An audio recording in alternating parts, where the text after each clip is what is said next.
Okay, നമുക്ക് start ചെയ്യാം. എല്ലാവർക്കും സൗണ്ട് ഓഡിബിൾ ആണല്ലോ? വോയിസ് എന്തെങ്കിലും പ്രോബ്ലം ഉണ്ടെങ്കിൽ പറയണം.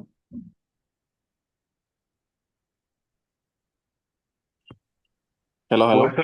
വോയിസ് റെഡിയാണ് കണ്ടിന്യൂ. ഓക്കെ, എല്ലാവർക്കും കേൾക്കാൻ പറ്റുന്നുണ്ടല്ലോ? ജസ്റ്റ് ഒരു ചാറ്റിൽ ജസ്റ്റ് ഒന്ന് മെസ്സേജ് ഇടാമോ?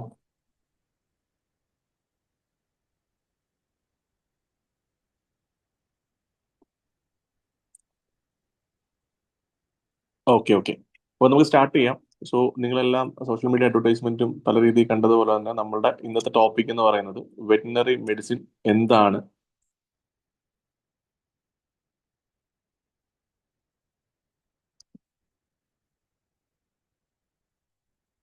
ഓക്കെ, സോ നമ്മൾ ഇന്നത്തെ ഒരു ടോപ്പിക്കിൽ ഡിസ്കസ് ചെയ്യാൻ പോകുന്ന മെയിൻ കാര്യങ്ങൾ എന്ന് വെച്ചാൽ എന്തിന് വെറ്റിനറി മെഡിസിൻ പഠിക്കണം, അതുപോലെ തന്നെ ഇതിന്റെ ജോലി സാധ്യതകൾ എന്തൊക്കെയാണ്, കൂടാണ്ട് ഇന്ത്യയിലുള്ള ഓപ്ഷൻസ് എന്തൊക്കെയാണ്, കൂടാതെ ഇനി വിദേശത്ത് പോയി പഠിക്കുന്നതും അതുപോലെ തന്നെ നമ്മളിപ്പോൾ നാട്ടിൽ പഠിച്ചാൽ തന്നെ വിദേശത്ത് പോയിട്ടുള്ള തുടർ പഠനം, അതുപോലെ തന്നെ അവിടെയുള്ള ജോലി സാധ്യതകൾ എന്തൊക്കെയാണ്, ഏറ്റവും കൂടുതൽ സാലറി നൽകുന്ന രാജ്യം ഏതാണ് എന്നൊക്കെയുള്ള കാര്യങ്ങളാണ് നമ്മൾ ഇന്നത്തെ ഈ ഒരു വെബിനാറിൽ ഡിസ്കസ് ചെയ്യുന്നത്. അപ്പോൾ നിങ്ങൾ ശ്രദ്ധിക്കേണ്ട കാര്യം എന്ന് വെച്ചാൽ ഈ ഒരു ടോപ്പിക്ക് നമ്മൾ ഡിസ്കസ് ചെയ്ത് ഓരോ ഘട്ടം ഘട്ടങ്ങളായിട്ട് നമ്മൾ ഡിസ്കസ് ചെയ്യും. ഇപ്പൊ എന്തിന് വെറ്റിനറി പഠിക്കണം, അത് കഴിഞ്ഞിട്ട് ഓരോ ടോപ്പിക്കും ഡിസ്കസ് ചെയ്തതിന് ശേഷം ഈ വെബിനാറിന്റെ ലാസ്റ്റ് ടൈമിൽ നമുക്കൊരു Q&A സെഷൻ വെക്കാം, അതായത് ഒരു ചോദ്യോത്തര വേള പോലെ വെക്കാം. അപ്പോൾ നിങ്ങൾക്ക് ഇതിനകത്തുള്ള ഡൗട്ടും കാര്യങ്ങളും ഞങ്ങളോട് ചോദിക്കാം. ഇപ്പോൾ ഈ ഒരു മീറ്റിംഗിൽ എക്സ്പേർട്സ് കുറെ ആൾക്കാരുണ്ട്, സോ അവരും നിങ്ങളുടെ ഡൗട്ട് ക്ലിയർ ചെയ്ത് തരും. അപ്പോൾ ആ ഒരു രീതിയിലായിരിക്കും നമ്മുടെ ഈ ഒരു സെഷൻ പോകുന്നത്. ഓക്കെ, അപ്പൊ നമുക്ക് ഫസ്റ്റ് ടോപ്പിക്കിലേക്ക് കടക്കാം. എന്തിന് ഈ ഒരു വെറ്റിനറി മെഡിസിൻ എന്നുള്ളൊരു ടോപ്പിക്, അതായത് എന്തിന് ഈ വെറ്റിനറി മെഡിസിൻ പഠിക്കണം എന്നുള്ള കാരണം എന്ന് വെച്ചാൽ ഉദാഹരണം ഇപ്പൊ നമ്മുടെ നാട്ടിൽ ഇപ്പൊ കുട്ടികൾ കൂടുതലും MBBS അതല്ലെങ്കിൽ BDS ഒരു ഡോക്ടർ പ്രൊഫഷൻ എന്ന് ചിന്തിക്കുമ്പോഴത്തേക്ക് MBBS BDS അങ്ങനെയുള്ള ഓപ്ഷൻസ് ആയിരിക്കും കൂടുതലും വരുന്നത്. പക്ഷെ വെറ്റിനറി എന്നൊരു സ്ട്രീം ചിന്തിക്കുമ്പോൾ പല ആൾക്കാരുടെ ഇപ്പൊ നമ്മളുടെ കുട്ടികളുടെ ആണെന്നുണ്ടെങ്കിലും ഒരുപക്ഷെ പേരൻസിന്റെ ആണെന്നുണ്ടെങ്കിൽ അല്ലെങ്കിൽ നമ്മുടെ റിലേറ്റീവ്സ് അതല്ലെങ്കിൽ നമ്മുടെ സൊസൈറ്റി പല ആൾക്കാരുടെയും ഒരു കൺസെപ്റ്റ് എന്ന് വെച്ചാൽ ഇതാണ്ട ഈ പിക്ചറിൽ കാണുന്ന ഒരു കൺസെപ്റ്റ് ആയിരിക്കും പല ആൾക്കാരുടെയും, അതായത് ഒരു വെറ്റിനറി ഡോക്ടർ എന്ന് വെച്ചാൽ ഇതായിരിക്കും ആളുടെ പ്രൊഫഷൻ. അപ്പോൾ അതുകൊണ്ട് തന്നെയാണ് ഇപ്പൊ കുട്ടികൾ വളരെയധികം ഈ ഒരു പ്രൊഫഷൻ ചൂസ് ചെയ്യാത്തതിൻ്റെതായിട്ട് വരുന്നത്. കാര്യം ഇപ്പം ആൾക്കാർ നമ്മളിപ്പോ ഒരു +2 കഴിഞ്ഞ് നിൽക്കുന്ന ഒരു സ്റ്റുഡന്റ് പല ആൾക്കാരുടെ അഭിപ്രായം ചോദിക്കുമ്പോൾ ഞാൻ വെറ്റിനറി മെഡിസിന് പോകാൻ താല്പര്യപ്പെടുന്നു പറഞ്ഞാൽ ഇപ്പൊ നമ്മുടെ ഫാമിലിയുടെ ബാക്ക്ഗ്രൗണ്ടിൽ നിന്നാണെന്നുണ്ടെങ്കിലും അതല്ലെങ്കിൽ ഫ്രണ്ട് സർക്കിളിൽ നിന്നാണെന്നുണ്ടെങ്കിലും എല്ലാവരും പറയുന്ന ഒരു കാര്യം ഇതൊക്കെ കാര്യം എന്ന് വെച്ചാൽ കൺവെൻഷനലി നമ്മളുടെ നാട്ടിൽ നമ്മൾ കണ്ടുവന്ന രീതികൾ ഇതായിരിക്കും ഒരു വെറ്റിനറി ഡോക്ടറുടെ ജോബ്, അതിൽ ഇതൊക്കെയാണ് സാധ്യത. അപ്പോൾ അത് വെച്ചിട്ട് കമ്പയർ ചെയ്യുമ്പോൾ ഇപ്പോൾ BDS ആണെന്നുണ്ടെങ്കിലും അതല്ലെങ്കിൽ MBBS ആണെന്നുണ്ടെങ്കിലും ഈവൻ ആയുർവേദം ആണെന്നുണ്ടെങ്കിൽ അതൊക്കെ ഒരു വൈറ്റ് കോളർ ജോബ് എന്നുള്ള കാറ്റഗറിയിലോട്ട് മാറുകയും ചെയ്യും. ഇത് മറ്റുള്ള ഡിഫറെന്റ് ആയിട്ട് വളരെ ഒരു താഴ്ന്ന ഗ്രേഡ് എന്നുള്ളൊരു ചിന്താഗതിയാണ് പൊതുവെ നമ്മൾ എല്ലാവരിലും ഉള്ളത്. സോ ഇതിന്റെ ഒരു സാധ്യത എന്തൊക്കെയാണെന്നും നമ്മൾ ഈ പിക്ചറിൽ കാണുന്നതല്ല ഒരു വെറ്റിനറി ഡോക്ടറുടെ പ്രൊഫഷൻ എന്നും അയാളുടെ സാധ്യതകൾ എത്രത്തോളം ആണെന്നും കാര്യം അനന്തമായിട്ടുള്ള ഓപ്പർച്യൂണിറ്റീസ് ആണ് വെറ്റിനറി മെഡിസിൻ പഠിക്കുന്ന ഡോക്ടേഴ്സിനുള്ളത്. സോ അതിനെ പറ്റിയിട്ടാണ് ഞാൻ ഫസ്റ്റ് ടോപ്പിക്കിൽ നമ്മൾ ഡിസ്കസ് ചെയ്യാൻ പോകുന്നത്.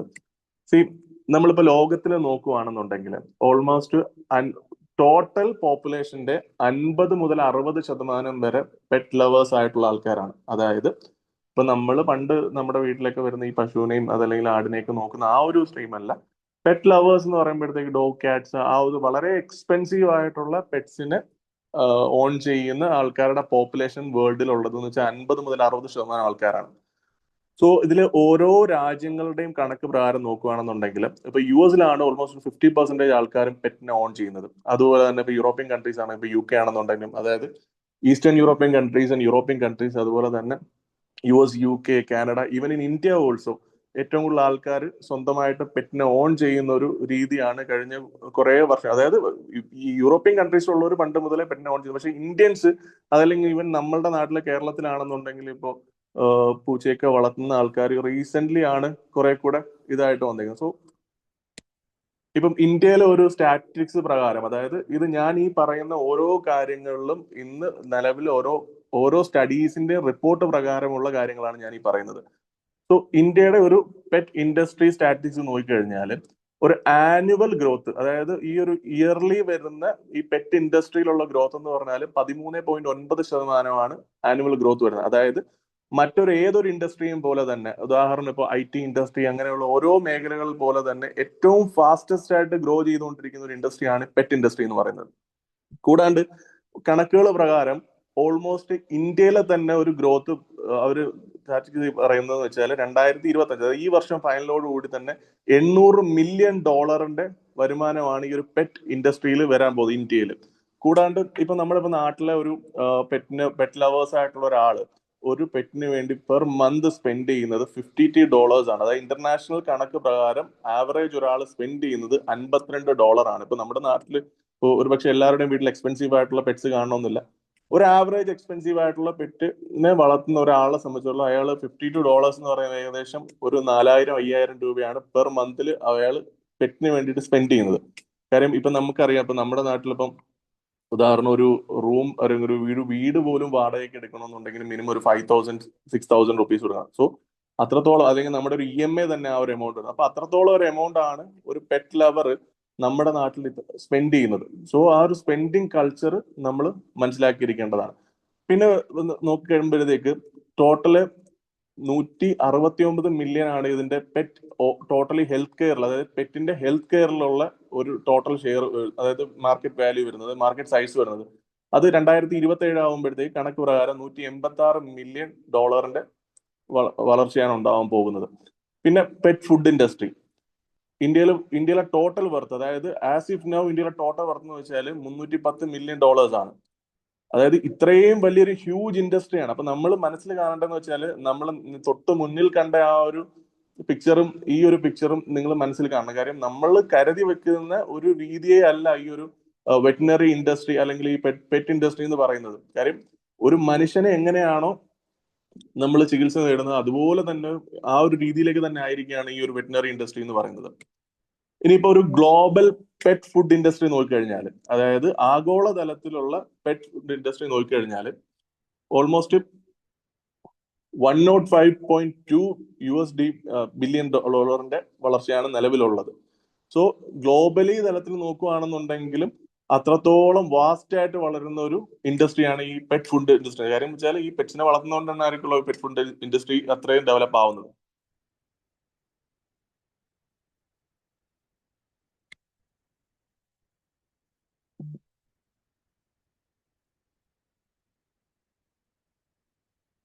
ഒരു സെക്കൻഡ്.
സോറി, ടെക്നിക്കൽ ഇഷ്യൂ ആയിരുന്നേ.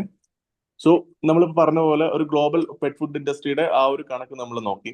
ഇനി വരുമ്പോഴത്തേക്ക് നോക്കുകയാണെങ്കിൽ ഇപ്പം ഈ നമ്മുടെ ടോട്ടൽ ഒരു ഗ്ലോബൽ മാർക്കറ്റ് ഇപ്പം പെറ്റ് ഫുഡ് ഇൻഡസ്ട്രിയെ പറ്റിയിട്ട് പറഞ്ഞു. അതുപോലെ തന്നെ മറ്റൊരു മേഖലയാണ് പെറ്റ് ആക്സസറീസ്. ഇപ്പം മനുഷ്യർക്ക് ആക്സസറീസ് ഉള്ളതുപോലെ തന്നെ നമ്മൾ പല വീഡിയോകളിലും കാണാറുണ്ട്. ഇപ്പോൾ പെറ്റ്സിന് വേണ്ടിയിട്ടുള്ള ഡ്രസ്സസ്, അതായത് ഇന്ത്യയിൽ നിന്നായിരുന്നു ഏറ്റവും കൂടുതൽ വളരെ എക്സ്പെൻസീവ് ആയിട്ടുള്ള പെറ്റിന് വേണ്ടിയിട്ടുള്ള ആക്സസറീസ് ഡ്രസ്സസും കാര്യങ്ങളും എക്സ്പോർട്ട് ചെയ്തുകൊണ്ടിരുന്നത്. സോ അതിന്റെയൊക്കെ ന്യൂസ് റീസെന്റ് വന്നിട്ടേ ഉള്ളൂ. അപ്പം അതായത് പെറ്റ് ആക്സസറീസ് ഇൻഡസ്ട്രി എന്ന് പറയുന്നത് വളരെ വലിയൊരു ഇൻഡസ്ട്രി തന്നെയാണ്.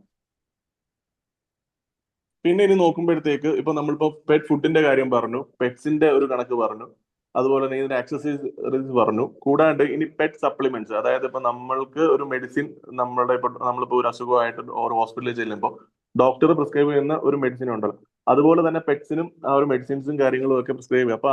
അപ്പൊ അതിന്റെ ഒരു മാർക്കറ്റ് സൈസ് നോക്കിയാലും വളരെ വളരെ വലിയൊരു മാർക്കറ്റ് സൈസ് ആണ് ഈ പെറ്റ് ഫുഡ് ഇൻഡസ്ട്രിയിൽ വന്നിരിക്കുന്നത്.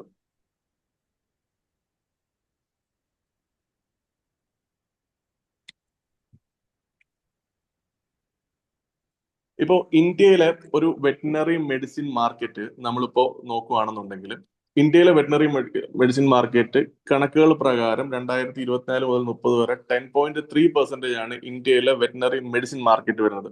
സോ ഈ കണക്കുകളെല്ലാം ഞാൻ ഇവിടെ കാണിക്കുന്നതിന്റെ മെയിൻ ഉദ്ദേശം എന്ന് വെച്ചാൽ നമ്മളുടെ മൈൻഡിലുള്ള, അതായത് ഈ വെറ്റിനറി ഒരു ഇൻഡസ്ട്രിയുടെ സാധ്യത എന്താണെന്ന് നിങ്ങളെ പറഞ്ഞ് മനസ്സിലാക്കി തരാൻ വേണ്ടിയിട്ടാണ് ഈ ഒരു കണക്കുകളും കാര്യങ്ങളും നിങ്ങൾ കാണിക്കുന്നത്. സോ ഞാൻ നേരത്തെ കാണിച്ചൊരു പിക്ചർ പോലെ തന്നെ കൺവെൻഷനിൽ ഇനി നമ്മൾ വരുമ്പോഴത്തേക്ക് കറക്റ്റ് ഇപ്പൊ ഈ ഒരു മാർക്കറ്റിന്റെ സൈസും കാര്യങ്ങളൊക്കെ നിങ്ങൾ പറഞ്ഞ് മനസ്സിലാക്കി തന്നു. ഇനി നമ്മൾ ശ്രദ്ധിക്കേണ്ട കാര്യം എന്താണെന്ന് വെച്ചാൽ, ഇനി ഈ കാര്യം ഈ ഒരു പിക്ചർ കണ്ടില്ലേ, നമ്മൾ നേരത്തെ കണ്ട പിക്ചർ ഈ പിക്ചർ ഓൾമോസ്റ്റ് സെയിം ആണ്. കാര്യം ഒരു വെറ്റിനറി ഡോക്ടർ ഒരു വൈറ്റ് കോളർ ജോബ് അല്ല, ഈ ഒരു ലെവലിൽ പോയിട്ട് അവർ വർക്ക് ചെയ്യണം എന്നൊക്കെ ചിന്താഗതി ഉള്ളവരാണെന്നുണ്ടെങ്കിൽ തീർച്ചയായിട്ടും അതിന്റെയൊക്കെ ഒരു കാലം കഴിഞ്ഞു. ഇതൊക്കെ ഒരു 10 വർഷത്തിന് മുമ്പൊക്കെ ഉള്ള, അതായത് ഗവൺമെന്റ് സെക്ടറിലൊക്കെ വർക്ക് ചെയ്യുന്നവരുടെ ഒരു രീതിയാണ്.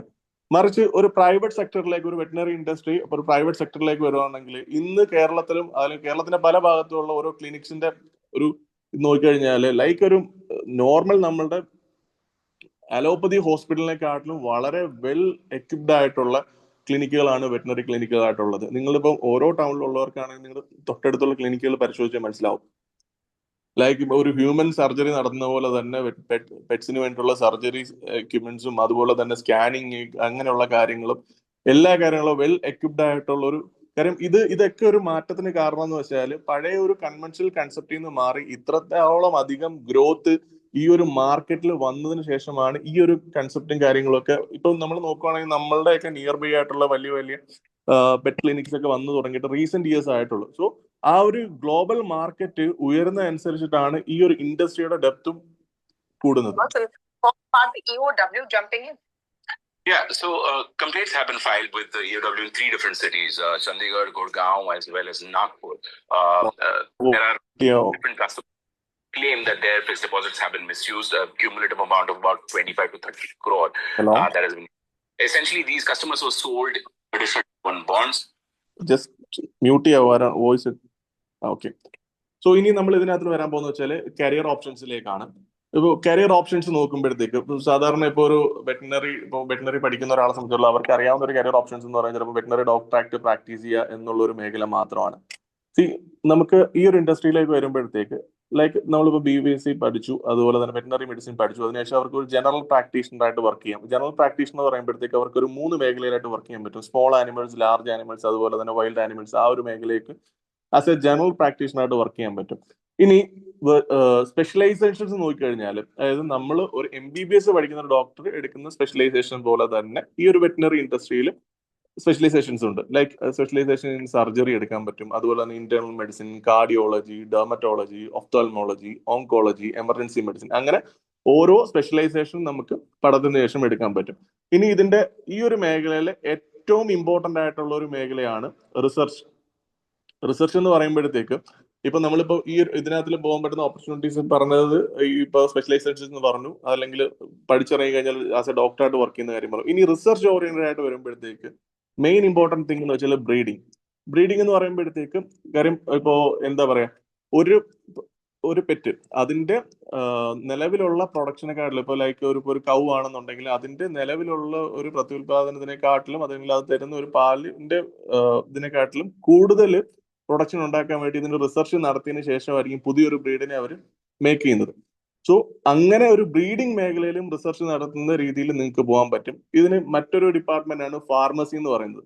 നമ്മൾ നേരത്തെ ആ ഒരു മാർക്കറ്റ് സൈസിനെ പറ്റി പറഞ്ഞില്ല. അപ്പൊ അതുപോലെ തന്നെ ഫാർമസി എന്ന് പറയുന്ന മേഖല, അതായത് പുതിയ മെഡിസിൻസ് ഡിറൈവ് ചെയ്യാനും കാര്യങ്ങൾക്കായിട്ടും ആ ഒരു മേഖലയിൽ റിസർച്ച് ഓറിയന്റഡ് ആയിട്ട് നിങ്ങൾക്ക് പഠിക്കാൻ പറ്റും. ഇതിന്റെ UG ശേഷം PG എടുത്തിട്ട് പഠിക്കാൻ പറ്റും. കൂടാണ്ട് medical equipments and pets accessories, അതായത് നമ്മൾ നേരത്തെ ആ ഒരു ഇൻഡസ്ട്രിയുടെ സൈസ് പറഞ്ഞില്ലേ, പെറ്റ് ആക്സസറീസിന്. സോ ആ ഒരു ഇൻഡസ്ട്രിയിലും വേണമെങ്കിൽ നമുക്ക് റിസർച്ച് ഓറിയന്റഡ് ആയിട്ട് നമുക്ക് പഠിക്കാൻ പറ്റും. പിന്നുള്ളത് അക്വാട്ടിക് മേഖലയാണ്. അതായത് അക്വാട്ടിക് എന്ന് പറയുമ്പോഴത്തേക്ക് നമ്മുടെ മത്സ്യങ്ങൾ. സോ ആ ഒരു രീതിയിലേക്ക് വേണമെന്നുണ്ടെങ്കിൽ നമുക്ക് ഡൈവേർഷൻ എടുത്തിട്ട് കുട്ടികൾക്ക് പോകാൻ പറ്റുന്ന ഒരു ഇൻഡസ്ട്രിയാണ് ഈ ഒരു വെറ്റിനറി ഇൻഡസ്ട്രി എന്ന് പറയുന്നത്. ഇനി ലൈക്ക് നമ്മൾ വരാൻ പോകുന്നത് ഇപ്പോൾ ഇതിന്റെ സാധ്യതകളും മറ്റു കാര്യങ്ങളെ പറ്റി നമ്മൾ ഡിസ്കസ് ചെയ്തു. ഇനി ഇന്ത്യയിൽ പഠിക്കാൻ എന്തെല്ലാം ഓപ്ഷൻസ് ആണ് ഉള്ളത്, ഇന്ത്യയിൽ എത്രത്തോളം കോളേജസ് ആണുള്ളത്, എത്രത്തോളം സീറ്റുകളാണുള്ളത്, നമുക്ക് സീറ്റ് അലോട്ട്മെന്റ് ത്രൂ ആണോ കിട്ടുന്നത്, പ്രൈവറ്റ് കോളേജസ് നമുക്ക് സീറ്റ് വാങ്ങിക്കാൻ പറ്റുമോ, ഇങ്ങനെയൊക്കെയുള്ള കാര്യങ്ങളാണ് നമ്മൾ ഇനി വരുന്ന ടോപ്പിക്കിൽ ഡിസ്കസ് ചെയ്യാൻ പോകുന്നത്. അപ്പൊ ഇന്ത്യയിലെ ഓപ്ഷൻസ് വരുമ്പോഴത്തേക്ക് ടോട്ടലി നമ്മൾ നോക്കുകയാണെന്നുണ്ടെങ്കിൽ ഇന്ത്യയിൽ ഓവറോൾ 54 കോളേജസ് മാത്രമാണ് VC-യുടെ അപ്രൂവൽ ലിസ്റ്റിലുള്ളത്. ഞാനിത് VC-യുടെ അപ്രൂവൽ ലിസ്റ്റ് എന്ന് എടുത്തു പറയാൻ കാര്യം എന്ന് വെച്ചാൽ ഇപ്പൊ പല സംസ്ഥാനങ്ങളിലും VC-യുടെ ലിസ്റ്റിൽ ഇല്ലാത്ത കുറെ കോളേജുകൾ പ്രവർത്തിക്കുന്നുണ്ട്. അത് ഇന്നും അപ്രൂവൽ വരും, അല്ലെങ്കിൽ അടുത്ത വർഷം അപ്രൂവൽ വരും എന്നുള്ള രീതിക്ക് വർഷങ്ങളായിട്ട് പ്രവർത്തിക്കുന്ന കുറെ കോളേജസ് ഉണ്ട്. നമ്മളിവിടെ ഡിസ്കസ് ചെയ്യാൻ പോകുന്നത് VC-യുടെ അപ്രൂവലുള്ള ലിസ്റ്റിലുള്ള കോളേജസ് മാത്രമേ നമ്മളോട് ഡിസ്കസ് ചെയ്യാൻ പോകുന്നുള്ളൂ. അപ്പോൾ അത് നോക്കുന്ന സമയത്ത് ടോട്ടൽ ഇന്ത്യയിൽ 5 പ്രൈവറ്റ് കോളേജുകളും 49 ഗവൺമെന്റ് കോളേജുകളിലുമായിട്ട് ആകെയുള്ളത് 5087 സീറ്റുകളാണ് നമുക്ക് നിലവിൽ അവൈലബിൾ ആയിട്ടുള്ളത്. അപ്പൊ നമ്മൾ ഈ ഒരു സീറ്റിന്റെ നമ്പർ കാണുമ്പോൾ നിങ്ങൾ ടെൻഷൻ ആവേണ്ട ആവശ്യമില്ല. കാര്യം ഇത്രത്തോളം കുറഞ്ഞ സീറ്റേ ഉള്ളൂ. കാര്യം എന്ന് വെച്ചാൽ ഇത്രയും സീറ്റ് കുറവായതുകൊണ്ട് തന്നെ ഇത് പഠിച്ചിറങ്ങി കഴിഞ്ഞാലുള്ള ഓപ്പർച്യൂണിറ്റിയെ പറ്റി നിങ്ങൾക്ക് ചിന്തിക്കാൻ പറ്റുന്നുള്ളൂ. കാര്യം പഠിച്ചിറങ്ങുന്ന ആൾക്കാർ കുറവാണ്, പക്ഷെ വെറ്റിനറി ഇൻഡസ്ട്രി എന്ന് പറയുന്ന ഒരു മാർക്കറ്റ് സൈസ് വളരെ വലുതാണ്. അപ്പോൾ നിങ്ങൾ പഠിച്ചിറങ്ങിയാൽ നിങ്ങൾക്ക് ഓപ്പർച്യൂണിറ്റിയുടെ കാര്യത്തിൽ നിങ്ങൾ യാതൊരു ടെൻഷനും ആവേണ്ട ആവശ്യമില്ല. ഇപ്പൊ നമുക്ക് സൗത്ത് ഇന്ത്യയിൽ ഇപ്പൊ നമ്മളിപ്പോ എല്ലാവരും മലയാളീസാണ്. അപ്പൊ നമ്മൾ സൗത്ത് ഇന്ത്യയിൽ പ്രിഫർ ചെയ്യുന്ന കോളേജസിന് നോക്കിക്കഴിഞ്ഞാൽ കേരളത്തിൽ ആകെ 2 കോളേജിലായിട്ട് 225 സീറ്റുകളാണുള്ളത്. കർണാടകത്തിൽ 4 ഗവൺമെന്റ് കോളേജസ്, ആന്ധ്രാപ്രദേശിൽ 3 ഗവൺമെന്റ് കോളേജ്, തമിഴ്നാട്ടിൽ 4 ഗവൺമെന്റ് കോളേജ്, തെലങ്കാനയിൽ 2 കോളേജ്, ത്രിപുര, പോണ്ടിച്ചേരിയിൽ ഓരോ കോളേജസ് വെച്ചിട്ട്. അപ്പൊ ഇത്രയും ഗവൺമെന്റ് കോളേജുകളിലായിട്ട് ഈ കാണിച്ചിരിക്കുന്ന നമ്പർ ഓഫ് സീറ്റ്സ് മാത്രമാണ് നമുക്ക് സൗത്ത് ഇന്ത്യയിൽ അവൈലബിൾ ആയിട്ടുള്ളത്. ഇനി പ്രൈവറ്റ് കോളേജസിനെ നോക്കുന്ന സ്ഥിതിക്ക്, അതായത് ഞാൻ ഈ കൊടുത്തിരിക്കുന്ന പ്രൈവറ്റ് കോളേജ് വളരെ സ്ട്രെസ് ചെയ്ത് പറയാൻ കാര്യം എന്ന് വെച്ചാൽ ഈ കൊടുത്തിരിക്കുന്ന പ്രൈവറ്റ് കോളേജസ് മാത്രമാണ് VC-യുടെ ലിസ്റ്റിലുള്ളത്. എന്തുകൊണ്ടാണ് അത് എടുത്തു പറയാൻ കാര്യം എന്ന് വെച്ചാൽ, ഇപ്പൊ നിങ്ങളിപ്പോ നാട്ടിൽ പഠിച്ച് ഇപ്പോ പുറം വെളിയിലോട്ട് പോവുകയാണ്, ഇപ്പൊ UK, US, കാനഡ, ഏത് രാജ്യത്തോട്ട് നിങ്ങൾ പോവുകയാണെന്നുണ്ടെങ്കിൽ AVMA എന്ന് പറയുന്ന ഒരു റെക്കഗ്നൈസേഷൻ ഉണ്ട്. അതായത് അമേരിക്കൻ വെറ്റിനറി മെഡിക്കൽ അസോസിയേഷന്റെ ഒരു ലിസ്റ്റ് ഉണ്ട്. ആ ലിസ്റ്റിലുള്ള കോളേജസിൽ പഠിച്ചാൽ മാത്രമേ നമുക്ക് US-ലുള്ള എക്സാംസും അതുപോലെ തന്നെ UK-ലുള്ള എക്സാംസും ഒക്കെ എഴുതിയിട്ട് ആ രാജ്യങ്ങളിൽ വർക്ക് ചെയ്യാൻ പറ്റുള്ളൂ. അപ്പോൾ AVMA-യുടെ റെക്കഗ്നൈസേഷനുള്ള ഇന്ത്യയിലെ കോളേജസ് ഏതൊക്കെയാന്ന് നോക്കിക്കഴിഞ്ഞാൽ VC-യുടെ ലിസ്റ്റിലുള്ള കോളേജസിന് മാത്രമേ നിലവിൽ AVMA-യുടെ അപ്രൂവൽ ഉള്ളൂ. അപ്പൊ അങ്ങനെയുള്ള കോളേജിൽ പഠിച്ചാൽ മാത്രമേ നിങ്ങൾക്ക് ഭാവിയിൽ മറ്റു വെളി രാജ്യങ്ങളിലേക്ക് പോയിട്ട് നിങ്ങൾക്ക് വർക്ക് ചെയ്യാനും അതല്ലെങ്കിൽ തുടർ പഠനത്തിനൊക്കെ സാധിക്കുള്ളൂ. ഇപ്പോൾ ഇന്ത്യയിൽ പ്രൈവറ്റ് കോളേജസ് ഇപ്പൊ രാജസ്ഥാനിലാണ് 3 പ്രൈവറ്റ് കോളേജ് ഉള്ളത്. പക്ഷേ ഇന്ന് മാർക്കറ്റിൽ ഏകദേശം 15ഓളം പ്രൈവറ്റ് കോളേജസ് പല ആൾക്കാരും മാർക്കറ്റ് ചെയ്യുന്നുണ്ട് VC-യുടെ അപ്രൂവൽ ഇല്ലാത്തത്. അതിൽ 3 എണ്ണം മാത്രമേ ഉള്ളൂ പ്രൈവറ്റ് കോളേജസുകൾക്ക് VC-യുടെ അപ്രൂവൽ ഉള്ളത്. സോ നിങ്ങൾ പ്രത്യേകം ശ്രദ്ധിക്കേണ്ടത് ഇങ്ങനെയുള്ള പ്രൈവറ്റ് കോളേജ്, ഈ 3 പ്രൈവറ്റ് കോളേജുകളിൽ പഠിച്ചാൽ, രാജസ്ഥാനിൽ ഈ 3 പ്രൈവറ്റ് കോളേജിൽ പഠിച്ചാൽ മാത്രമേ നിങ്ങൾക്ക് ഫ്യൂച്ചറിൽ നിങ്ങൾ സ്വപ്നം കാണുന്ന ന്യൂസിലൻഡോ ഓസ്ട്രേലിയയോ ഏത് രാജ്യത്ത് പോയാലും നിങ്ങൾക്ക് വർക്ക് ചെയ്യാൻ സാധിക്കുള്ളൂ. അപ്പൊ പ്രൈവറ്റ് കോളേജ് ഏതൊക്കെ നോക്കി കഴിഞ്ഞാൽ മഹാത്മാ ജ്യോതിബ ഫുലെ എന്ന് പറഞ്ഞ കോളേജിൽ ആകെ 100 സീറ്റ് മാത്രമേ ഉള്ളൂ. അതിൽ 15% ഓൾ ഇന്ത്യ കോട്ടയാണ് വരുന്നത്. പിന്നെ അപ്പോളോ കോളേജ് ഓഫ് വെറ്റിനറി എന്ന് പറയുന്നത് 100 സീറ്റാണുള്ളത്. അരാബേലി എന്ന് പറയുന്ന കോളേജിലും 100 സീറ്റാണ്. അതായത് രാജസ്ഥാനിലുള്ള 3 പ്രൈവറ്റ് കോളേജുകളിലായിട്ട് നമുക്ക് ആകെ അവൈലബിൾ ആയിട്ടുള്ള സീറ്റ് എന്ന് വെച്ചാൽ 300 സീറ്റാണ്. പിന്നുള്ള പ്രൈവറ്റ് കോളേജസ് നോക്കിക്കഴിഞ്ഞാൽ കലാസ കോളേജ് ഓഫ് വെറ്റിനറി എന്ന് പറയുന്നത്, അവിടെയും 100 സീറ്റേ ഉള്ളൂ. പിന്നെ ഹരിയാനയിലുള്ള പ്രൈവറ്റ് കോളേജിലും 100 സീറ്റാണ് ഉള്ളത്. ടോട്ടലി 5 പ്രൈവറ്റ് കോളേജിലായിട്ട് നമുക്ക് 500 സീറ്റ് മാത്രമേ അവൈലബിൾ ആയിട്ടുള്ളൂ. മനസ്സിലായില്ലേ? ഇനി ഇവരുടെ ഒരു ഫീസ് സ്ട്രക്ചർ പാറ്റേൺ നോക്കുകയാണെന്ന് നമുക്ക് അലോട്ട്മെന്റ് ത്രൂ കിട്ടുന്ന ഗവൺമെന്റ് സീറ്റ് ആണെന്നുണ്ടെങ്കിൽ ഒരു 10,000 to 35,000 ആണ് ആവറേജ് ഒരു ഫീസ് സ്ട്രക്ചർ വരുന്നത്. മറിച്ച് നമ്മളിപ്പോൾ പ്രൈവറ്റ് കോളേജസിൽ ഞാൻ ഈ പറഞ്ഞ രാജസ്ഥാനിലെ 3 പ്രൈവറ്റ് കോളേജിലാണെന്നുണ്ടെങ്കിലും ഒരു average fees structure per year ഒരു 5 lakh ആ ഒരു എമൗണ്ട് വരും. പ്ലസ് ഡൊണേഷൻ എമൗണ്ട് കോളേജുകാർ വാങ്ങിക്കാറുണ്ട്. സീറ്റിന്റെ കൺഫർമേഷന്റെ കാര്യം ഇറ്റ്സ് ഡിപ്പെൻസ് ആണ്. സോ ഇനി നമ്മൾ ഡിസ്കസ് ചെയ്യാൻ പോകുന്നത്, ഇപ്പൊ ഇന്ത്യയിലെ കാര്യങ്ങൾ ഡിസ്കസ് ചെയ്തു. ഞാൻ നേരത്തെ പറഞ്ഞ പോലെ AVMA എന്ന് പറയുന്ന ഒരു പോയിന്റ് നിങ്ങൾ നിസ്സാരമായിട്ട് കാണരുത്. വളരെ ഇമ്പോർട്ടന്റ് ആയിട്ടുള്ള ഒരു മേഖലയാണ്. കാര്യം എന്ന് വെച്ചാൽ നമ്മൾ ഇനി വരുന്ന തലമുറ ചിലപ്പോൾ ഇന്ത്യയിൽ മാത്രമല്ല വർക്ക് ചെയ്യാൻ ആഗ്രഹിക്കുന്നത്, എബ്രോഡ് കൺട്രീസിലും വർക്ക് ചെയ്യാൻ ആഗ്രഹിക്കുന്നവരാണ്. സോ അവരെ സംബന്ധിച്ചിടത്തോളം AVMA എന്ന് പറയുന്ന അപ്രൂവൽ വളരെ ക്രൂഷ്യൽ ആയിട്ടുള്ള ഒരു കാര്യമാണ്. സോ ഇനി എബ്രോഡ് നമ്മൾ എന്തിന് ഇനി എബ്രോഡ് എന്ന് പറയുന്ന ഒരു ഓപ്ഷൻ ചൂസ് ചെയ്യണം? കാര്യം പലർക്കും ഒരു ധാരണയുണ്ട്, ഇപ്പൊ ഇന്ത്യയിൽ പഠിച്ചാൽ മാത്രമേ വാല്യൂ ഉള്ളൂ അല്ലെങ്കിൽ എബ്രോഡ് പഠിച്ചാൽ വാല്യൂ ഇല്ല എന്നുള്ളൊരു കുറെ ഡൗട്ട്സ് ഉണ്ട്. അപ്പൊ അതിന്റെ ഒരു ക്ലാരിറ്റിയാണ് നമ്മൾ ഈ ഒരു മേഖലയിൽ തരാൻ പോകുന്നത്. എബ്രോഡ് ചൂസ് ചെയ്യുന്നതിന് മെയിൻ റീസൺ എന്ന് വെച്ചാൽ നമ്മുടെ ഇന്ത്യയിൽ സീറ്റ്സിന്റെ അവൈലബിലിറ്റി കുറവ് തന്നെയാണ്. കൂടാണ്ട് എബ്രോഡ് നമ്മളൊരു യൂണിവേഴ്സിറ്റി ചൂസ് ചെയ്യുമ്പോൾ സെലക്റ്റീവ് ആയിട്ടുള്ള യൂണിവേഴ്സിറ്റീസ് ആണെന്നുണ്ടെങ്കിൽ നിങ്ങൾക്ക് വളരെയധികം ഇന്റർനാഷണൽ എക്സ്പോഷർ കിട്ടുന്നതും വളരെ സയന്റിഫിക് ആൻഡ് റിസർച്ച് ഓറിയന്റഡ് ആയിട്ടുള്ള സ്റ്റഡീസ് കിട്ടുന്നതുമായിട്ടുള്ള വളരെ മികച്ച യൂണിവേഴ്സിറ്റികളുണ്ട്. കൂടാണ്ട് നിങ്ങളുടെ കൂടെ പല രാജ്യങ്ങളിൽ നിന്നുള്ള കുട്ടികൾ വന്ന് പഠിക്കുന്ന കാരണം നിങ്ങൾക്ക് ഒരു നോളജ് എക്സ്ചേഞ്ച് എന്ന് പറയുന്ന ഒരു പ്രോസസ്സ് അവിടെ നടക്കുന്നുണ്ട്. കൂടാണ്ട് ഇന്റർനാഷണൽ അപ്രൂവൽസ്, ലൈക്ക് ഇപ്പോൾ ഇന്ത്യയിൽ നോക്കുകയാണെന്നുണ്ടെങ്കിൽ നമുക്കിപ്പം ഈ പറഞ്ഞ ലിസ്റ്റിലുള്ള കോളേജുകൾക്ക് ABMA എന്ന് പറയുന്ന അപ്രൂവൽ മാത്രമേ ഉള്ളൂ. പക്ഷേ എബ്രോഡ് നിങ്ങൾ പല കോളേജസ് ചൂസ് ചെയ്യുമ്പോൾ നിങ്ങൾക്ക് ഇന്റർനാഷണൽ ക്യാമ്പസുകളുമായിട്ടുള്ള കൊളാബറേഷൻസ് വരും. കൂടാണ്ട് നിങ്ങൾക്ക് വരുന്ന ഇന്റർനാഷണൽ അപ്രൂവൽസ്, ഈ ABMA കൂടാണ്ട് ECFUG അതുപോലെ തന്നെ EVA എന്നൊക്കെ പറഞ്ഞിട്ട് കുറെ അപ്രൂവൽസ് എക്സ്ട്രാ വരുന്നുണ്ട്. കൂടാണ്ട് നിങ്ങൾക്ക് യൂറോപ്യൻ കൺട്രീസിലേക്കുള്ള ഒരു പാത്ത് കൂടിയാണ് ഇപ്പൊ എബ്രോഡ് നിങ്ങൾ പല കൺട്രീസ് ഓപ്റ്റ് ചെയ്താൽ വരുന്നത്. ഓക്കെ, ഇനി നമ്മൾ ഡിസ്കസ് ചെയ്യാൻ പോകുന്നത് നിങ്ങൾ നോട്ട് ചെയ്യേണ്ട ഒരു പോയിന്റ് ആണ് ലൈസൻസിങ് എക്സാം. അതായത് ഓരോ കൺട്രിയിലും നിങ്ങൾ പോയി പഠിക്കുമ്പോൾ നിങ്ങൾ നേരിടാൻ പോകുന്ന ലൈസൻസിങ് എക്സാം. അതായത് ഇപ്പൊ നാട്ടിൽ പഠിച്ചിട്ടാണെങ്കിലും എബ്രോഡ് ഏതെങ്കിലും കൺട്രി പഠിച്ചിട്ടാണെങ്കിലും ഈ മെയിൻ സ്ട്രീം കൺട്രീസിൽ വർക്ക് ചെയ്യാൻ ആഗ്രഹിക്കുന്നവർ ശ്രദ്ധിക്കേണ്ട ലൈസൻസിങ് എക്സാം. ഇപ്പൊ USA ആണെന്നുണ്ടെങ്കിൽ NAVLE എന്ന് പറയുന്ന എക്സാം ആണ്, north American veterinary licensing examination ആണ്. അപ്പൊ ഇതിനൊരു എലിജിബിലിറ്റി ക്രൈറ്റീരിയ ഉണ്ട്. അതായത് എലിജിബിലിറ്റി ക്രൈറ്റീരിയ എന്ന് വെച്ചാൽ നമ്മൾ പഠിക്കുന്ന ക്യാമ്പസുകൾക്ക് ECFVG-യും അതുപോലെ തന്നെ അമേരിക്കൻ വെറ്റിനറി മെഡിക്കൽ അസോസിയേഷന്റെ അപ്രൂവലാണ്. ഇപ്പൊ നിങ്ങളിപ്പം ഉദാഹരണം ഇപ്പൊ രാജസ്ഥാനിലെ ഏതെങ്കിലും VCയുടെ അപ്രൂവൽ ഇല്ലാത്തൊരു കോളേജിലാണ് നിങ്ങൾ പ്രൈവറ്റിൽ പഠിക്കാന്ന് വിചാരിച്ചു. നിങ്ങൾ പഠിച്ചതിന് ശേഷം നിങ്ങൾ ജോയിൻ ചെയ്യുന്ന സമയത്ത് ആ കോളേജിന് അപ്രൂവൽ ഇല്ല എന്നുണ്ടെങ്കിൽ നിങ്ങൾക്ക് ഒരിക്കലും US പോയിട്ട് വർക്ക് ചെയ്യാൻ ലൈഫിൽ പറ്റൂല. ഈവൻ ഇനി കാനഡ ആണെന്നെങ്കിൽ പോലും NAVLE എന്ന് പറയുന്ന എക്സാം ആണ്. കാനഡയ്ക്കും US-നും സെയിം ബോഡി തന്നെയാണ് എക്സാംസ് നടത്തുന്നത്. Same ECFVG and AVMA approval വേണം. ഇനി ഓസ്ട്രേലിയ ആൻഡ് ന്യൂസിലൻഡ്, ഈ രണ്ട് കൺട്രീസിനും ഓൾമോസ്റ്റ് സെയിം ക്രൈറ്റീരിയസ് തന്നെയാണ് വരുന്നത്. AVBC എന്ന് പറയുന്ന അവരുടെ ലിസ്റ്റ്, അതായത് ഓസ്ട്രേലിയൻ ഗവൺമെന്റ് ലിസ്റ്റ് ഉണ്ട്. അതല്ലെന്നുണ്ടെങ്കിൽ ECFVG-യോ AVMA-ലോ ലിസ്റ്റഡ് ആയിരിക്കണം. അതായത് അമേരിക്കൻ വെറ്റിനറി മെഡിക്കൽ അസോസിയേഷൻ ലിസ്റ്റിലായിട്ടുള്ള യൂണിവേഴ്സിറ്റിയിൽ അതെങ്കിൽ കോളേജസ് പഠിച്ചാൽ മാത്രമേ ഓസ്ട്രേലിയ ന്യൂസിലൻഡ് നിങ്ങൾക്ക് പോകാൻ പറ്റുള്ളൂ. സോ അതുപോലെ തന്നെ യൂറോപ്യൻ കൺട്രീസ് നിങ്ങൾ ഓപ്റ്റ് ചെയ്യുകയാണെന്നുണ്ടെങ്കിൽ ഈ പറഞ്ഞ EAEV എന്ന് പറയുന്ന യൂറോപ്യൻ കൗൺസിലിന്റെ അപ്രൂവലോ അതല്ലെന്നുണ്ടെങ്കിൽ AVMA-യുടെ അപ്രൂവൽ വേണം. അപ്പോൾ ഇതിനകത്ത് നിങ്ങൾക്ക് മനസ്സിലാക്കേണ്ടതെന്ന് വെച്ചാൽ AVMA എന്ന് പറയുന്ന അപ്രൂവൽ വളരെ വളരെ ഇമ്പോർട്ടന്റ് ആയിട്ടൊരു കാര്യമാണ്. സോ നിങ്ങൾ പ്രൈവറ്റ് കോളേജസ് ചൂസ് ചെയ്യുന്ന സമയത്ത് അത് VCയുടെ ലിസ്റ്റിലുണ്ട്. AVMA-ക്ക് ഒരു സെപ്പറേറ്റ് ലിസ്റ്റ് ഉണ്ട്.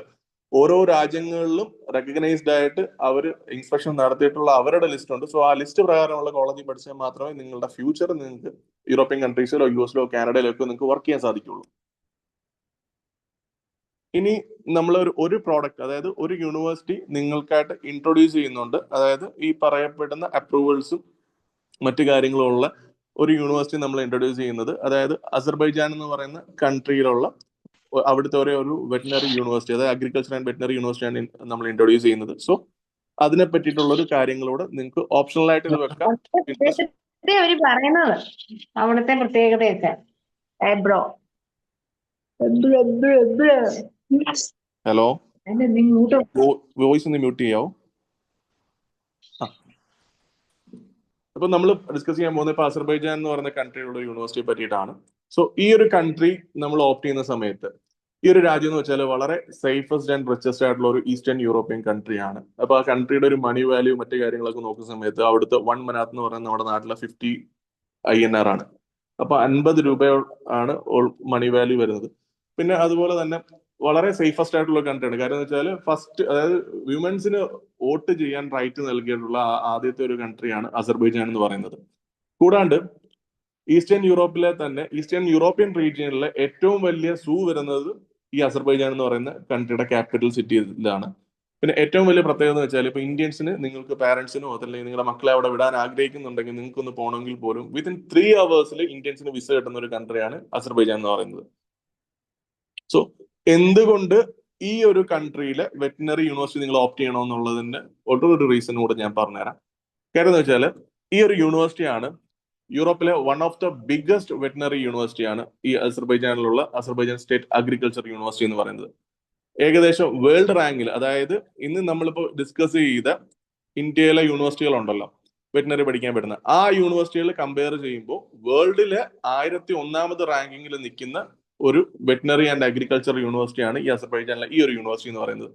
കൂടാണ്ട് ഈ ഒരു യൂണിവേഴ്സിറ്റിയുടെ പ്രത്യേകത എന്ന് വെച്ചാൽ ക്യാമ്പസിനകത്ത് തന്നെ large animal and small animal കൂടാണ്ട് വൈൽഡ് ആനിമൽ ക്ലിനിക്സും ഈ ഒരു ക്യാമ്പസിൽ അവൈലബിൾ ആണ്. കൂടാണ്ട് ഈ ഒരു ക്യാമ്പസിനുള്ളിൽ തന്നെ ഫാം ഫെസിലിറ്റീസ്, കുട്ടികൾക്ക് ആവശ്യമായിട്ടുള്ള അക്വാട്ടിക് രീതിയിലുള്ളതും അതുപോലെ തന്നെ domestic large animal and small ആനിമൽസിന്റെ സെപ്പറേറ്റ് ഫാംസും അവൈലബിൾ ആണ്. കൂടാണ്ട് ഏറ്റവും വലിയ ഇമ്പോർട്ടന്റ് കാര്യം എന്ന് വെച്ചാൽ ഇവിടെ സയന്റിഫിക് റിസർച്ച് ഡിപ്പാർട്ട്മെന്റ് എന്ന് പറഞ്ഞിട്ട് ഒരു സെപ്പറേറ്റ് ഡിപ്പാർട്ട്മെന്റ് തന്നെ ഉണ്ട്. ഇന്ത്യയിൽ നിന്ന് ഒരു ക്യാമ്പസുകളിലും വലുതായിട്ടില്ലാത്ത ചില ക്യാമ്പസുകൾ ഉണ്ടായാലും പ്രൈവറ്റ് ക്യാമ്പസുകളിലൊന്നും ഇല്ലാത്തൊരു സ്പെഷ്യാലിറ്റിയാണ് സയന്റിഫിക് റിസർച്ച് ഡിപ്പാർട്ട്മെന്റ്. അപ്പോൾ അവിടുത്തെ 7ഓളം സയന്റിസ്റ്റുകൾ അടങ്ങുന്ന ഒരു വലിയ ഡിപ്പാർട്ട്മെന്റ് ആണ്. ആ ഡിപ്പാർട്ട്മെന്റിൽ പുതിയ പുതിയ ബ്രീഡുകളെ ഡെവലപ്പ് ചെയ്യാനും അതുപോലെ തന്നെ ഫാർമസി മേഖലയിൽ ഡെവലപ്പ് ചെയ്യാനും ഞാൻ നേരത്തെ പറഞ്ഞ ആ സ്പെഷ്യാലിറ്റീസ് ഉണ്ട് റിസർച്ച് ഓറിയന്റഡ് ആയിട്ട്. അപ്പൊ അങ്ങനെയൊക്കെ പഠിക്കാൻ ആഗ്രഹിക്കുന്ന കുട്ടികൾക്ക് വളരെയധികം എക്സ്പോഷർ കിട്ടുന്ന ഒരു മേഖലയാണ്. സോ ആ ഒരു ഡിപ്പാർട്ട്മെന്റ് കോളേജിലുള്ളത് കാരണം കുട്ടികൾക്ക് നല്ലൊരു എക്സ്പോഷർ കിട്ടുന്നതായിരിക്കും.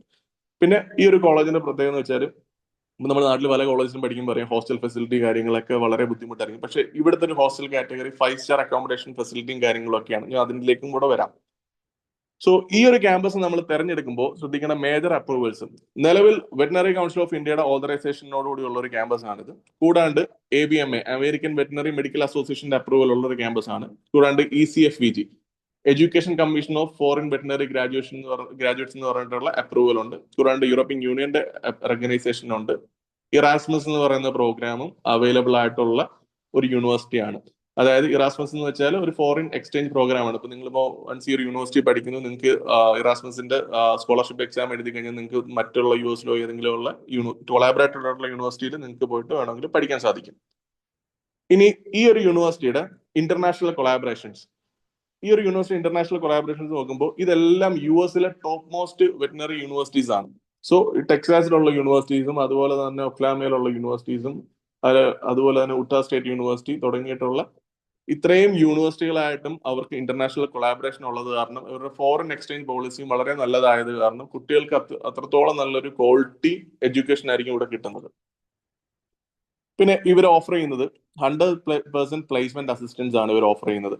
കാര്യം ഇപ്പൊ നമ്മളിപ്പോ പല നാട്ടിൽ എവിടെയെങ്കിലും പഠിച്ചാൽ പ്ലേസ്മെന്റ് എന്ന് പറയുന്ന ഓപ്ഷൻ ചിലപ്പോൾ ഒന്നെങ്കിൽ നമ്മൾ സ്വന്തമായിട്ട് ക്ലിനിക്ക് തുടങ്ങണം, അല്ലെങ്കിൽ എബ്രോഡ് കൺട്രീസിൽ പോയിട്ട് വർക്ക് ചെയ്യാനുള്ള അതിന്റെ തയ്യാറെടുപ്പ് നടത്തണം. ഇവിടെ സംബന്ധിച്ചിടത്തോളം അക്കാഡമിക്സ്ലി ഓക്കെ ആവുന്ന സ്റ്റുഡൻസിന് അവർ 100% പ്ലേസ്മെന്റും കാര്യങ്ങളും അസിസ്റ്റ് ചെയ്യുന്നുണ്ട്. ഇതാണ് ഞാൻ ഈ പറഞ്ഞ യൂണിവേഴ്സിറ്റി ക്യാമ്പസ് എന്ന് പറയുന്നത്. സോ ഓൾമോസ്റ്റ് 450 ഏക്കേഴ്സ് വരുന്ന ക്യാമ്പസ് ആണ്. ഈ ക്യാമ്പസിനുള്ളിൽ തന്നെയാണ് ഹോസ്റ്റൽ ഫെസിലിറ്റിയും മെസ് ഫെസിലിറ്റിയും canteen facility, self cooking area, എല്ലാ കാര്യങ്ങളും. കൂടാണ്ട് ഫാം ഫെസിലിറ്റിയും ഇതിനകത്തിൽ തന്നെയാണ് വരുന്നത്. കൂടാണ്ട് റിസർച്ച് ഓറിയന്റഡ് ആയിട്ടുള്ള റിസർച്ച് ഡിപ്പാർട്ട്മെന്റിന്റെ ഏരിയ വരുന്നത്. ഈ ക്യാമ്പസിനുള്ളിൽ തന്നെ 3ഓളം ക്ലിനിക്കുകൾ പ്രവർത്തിക്കുന്നുണ്ട്. സോ വളരെയധികം എക്സ്പോഷർ കിട്ടുന്ന ഒരു ബിഗ്ഗസ്റ്റ് യൂണിവേഴ്സിറ്റി തന്നെയാണ് വെറ്റിനറിക്ക് വേണ്ടിയിട്ടുള്ളത്. പിന്നെ കൂടാണ്ട് ഇവിടുത്തെ ഒരു ട്യൂഷൻ ഫീസും കാര്യങ്ങളും ഒക്കെ നോക്കുന്ന സമയത്ത് ഒരു വർഷത്തേക്ക് 2,85,000 രൂപയാണ് ട്യൂഷൻ ഫീസ് വരുന്നത്. പിന്നെ ഇന്ത്യൻ സ്റ്റുഡൻസിന് മാർക്ക് അടിസ്ഥാനത്തിൽ പെർ ഇയർ ഓൾമോസ്റ്റ് 42,000 സ്കോളർഷിപ്പും യൂണിവേഴ്സിറ്റി കൊടുക്കുന്നുണ്ട്. കാര്യം എന്ന് വെച്ചാൽ ഇത് ഗവൺമെന്റ് യൂണിവേഴ്സിറ്റിയാണ്.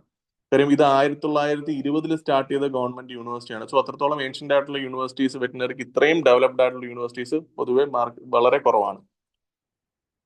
ഇനി ഹോസ്റ്റലിൽ നോക്കിക്കഴിഞ്ഞാൽ ഇപ്പൊ നമ്മളിപ്പോ നാട്ടിലൊരു ഹോസ്റ്റൽ എടുക്കുകയാണെന്നുണ്ടെങ്കിൽ അവിടുത്തെ ഹോസ്റ്റലും ഇവിടുത്തെ ഹോസ്റ്റലൂടെ കമ്പാരിസൺ ചെയ്യുകയാണെന്നുണ്ടെങ്കിൽ വളരെ ഒരു 5 സ്റ്റാർ കാറ്റഗറിയിലുള്ള ഒരു ഹോസ്റ്റൽ തന്നെയാണ്. കാര്യം 2 ഷെയറിംഗ് ആണ്. ഒരു റൂമിൽ 2 പേര് മാത്രമേ ഉള്ളൂ. കുട്ടികൾക്ക് ആവശ്യമായ TV, wifi, fridge, washing machine, അതേപോലെ കുട്ടികൾക്ക് സെൽഫ് കുക്കിങ്ങിന് ആവശ്യമായിട്ടുള്ള കിച്ചൺ ഫെസിലിറ്റി, അതുപോലെ dental clinic, poly clinic, library, gym facility, turf, outdoor and indoor games, ഇത്രയും കാര്യങ്ങൾ അടങ്ങുന്ന ഒരു 5 സ്റ്റാർ കാറ്റഗറി വരുന്ന ഒരു ഹോസ്റ്റലിന്റെ റേറ്റ് എന്ന് വെച്ചാൽ 62,000 രൂപ മാത്രമാണ് ഒരു വർഷത്തേക്ക് വരുന്നത്. സോ അത്രത്തോളം അഫോർഡബിൾ ആണ്. കാര്യം വെച്ചാൽ ഞാൻ പറഞ്ഞത് ഗവൺമെന്റ് യൂണിവേഴ്സിറ്റിയാണ്. അത്രത്തോളം അഫോർഡബിൾ ആയിട്ടുള്ള റേഞ്ചിലാണ് ഈ ഹോസ്റ്റൽ ഫെസിലിറ്റിയും അതുപോലെ ട്യൂഷൻ ഫീസും എല്ലാം ഗവൺമെന്റ് പ്രൊവൈഡ് ചെയ്യുന്നത്. ഇതാണ് ഞാൻ ഹോസ്റ്റലിന്റെ റൂം വരുന്നത്. അവർക്ക് 2 ഷെയറിംഗ് ആണ് കുട്ടികൾക്ക് റൂം വരുന്നത്. കൂടാണ്ട് സൈഡിൽ സ്റ്റഡി ടേബിൾ, 2 സ്റ്റുഡൻസിന് വേണ്ടിയിട്ടുള്ള സ്റ്റഡി ടേബിളും കാര്യങ്ങളും, കൂടാണ്ട് അവർക്ക് വേണ്ടിയിട്ടുള്ള വാർഡ്രോബ് ഫെസിലിറ്റി, അവർക്ക് വേണ്ടി TV ഫെസിലിറ്റി, പിന്നെ അറ്റാച്ച്ഡ് ബാത്റൂം ഫെസിലിറ്റി, എല്ലാ കാര്യങ്ങളും ഈ ഹോസ്റ്റലിൽ അത് പ്രൊവൈഡ് ചെയ്യുന്നുണ്ട്. ഇത് കുട്ടികൾക്ക് ആവശ്യമായിട്ടുള്ള കിച്ചൺ ഏരിയ ആണ്. സോ കുട്ടികൾക്ക് ഇപ്പം മെസ് എടുക്കാൻ താല്പര്യമില്ല എന്നുണ്ടെങ്കിൽ അവർക്ക് സെൽഫ് കുക്ക് ചെയ്തിട്ട് ചെയ്യാനും പറ്റും. ഇത് ഹോസ്റ്റലിനകത്ത് തന്നെയുള്ള ജിം ഏരിയ, അതുപോലെ തന്നെ ഡെന്റൽ ക്ലിനിക്കും കാര്യങ്ങൾ. കാര്യം ഇപ്പൊ ഒരു പനി വന്നാലോ അതല്ലെങ്കിൽ ഒരു പല്ലുവേദന വന്നാലോ എന്ത് കാര്യത്തിനാണെന്നുണ്ടെങ്കിലും യൂണിവേഴ്സിറ്റി ആയിട്ട് തന്നെ എല്ലാ കാര്യങ്ങളും ടേക്ക് കെയർ ചെയ്തോളും. സോ ഇത്രയധികം ഫെസിലിറ്റി കിട്ടുന്ന, ഇത്രയൊരു പ്രീമിയം കൺസെപ്റ്റിലുള്ള, ഇത്രയധികം പഴക്കമുള്ള ഒരു ഗവൺമെന്റ് യൂണിവേഴ്സിറ്റി നമുക്ക് ഈ ഒരു ബഡ്ജറ്റിൽ കിട്ടുക എന്ന് പറഞ്ഞാൽ നല്ലൊരു കാര്യം തന്നെയാണ്. സോ ഇത്രയും കാര്യങ്ങളാണ് നമ്മൾ ഇന്നത്തെ ഒരു വെബിനാറിൽ ഡിസ്കസ് ചെയ്തത്. സോ ഇനി ഈ ഒരു വെബിനാർ എടുത്തതിൽ എന്തെങ്കിലും ഡൗട്ട്സോ കാര്യങ്ങളോ അതല്ലെങ്കിൽ ഈ കാണിച്ച യൂണിവേഴ്സിറ്റിയെ പറ്റിയിട്ടോ മറ്റു കാര്യങ്ങൾ എന്തെങ്കിലും ഡൗട്ട്സ് ഉണ്ടെങ്കിൽ നിങ്ങൾക്ക് ചോദിക്കാം.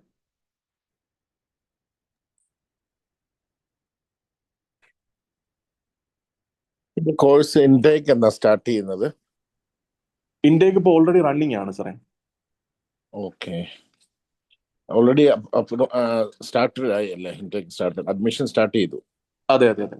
എത്ര എമൗണ്ട് ആദ്യം പേ ചെയ്യേണ്ടത്? നമ്മള് 5 lakhs എവിടെയാ? ഈ കോഴ്സിന് ചെയ്യാനായിട്ട്? നാട്ടിലാണോ എബ്രോഡാണോ? എബ്രോഡ്. എബ്രോഡ് നമുക്ക് ടോട്ടലി അതായത് ഇൻക്ലൂഡിങ് ട്യൂഷൻ ഫീസും ഹോസ്റ്റൽ ഫീസും അതുപോലെ തന്നെ ഇനിഷ്യലി പോകേണ്ട എമൗണ്ട് ഓൾമോസ്റ്റ് 17 lakh വരുന്നുള്ളൂ മൊത്തത്തിൽ. 17? 17 ലക്ഷം രൂപ ആ റേഞ്ച് വരുന്നത്. മെസ് എക്സ്ട്രാ ആണ്. Food 5 year കോഴ്സിനോ? അതെ അതെ അതെ. പക്ഷെ എബ്രോഡ് 5 years അല്ലല്ലോ സാർ, 6 years അല്ലേ കോഴ്സ്? അല്ലല്ല, 5 years ആണ് ഇവിടെ പ്രോഗ്രാം. അല്ല, 6 ആണ്. ഞാൻ 1-2 യൂണിവേഴ്സിറ്റി നോക്കിയായിരുന്നു, യൂറോപ്പിലെല്ലാം 6 years ആണ് കോഴ്സ്.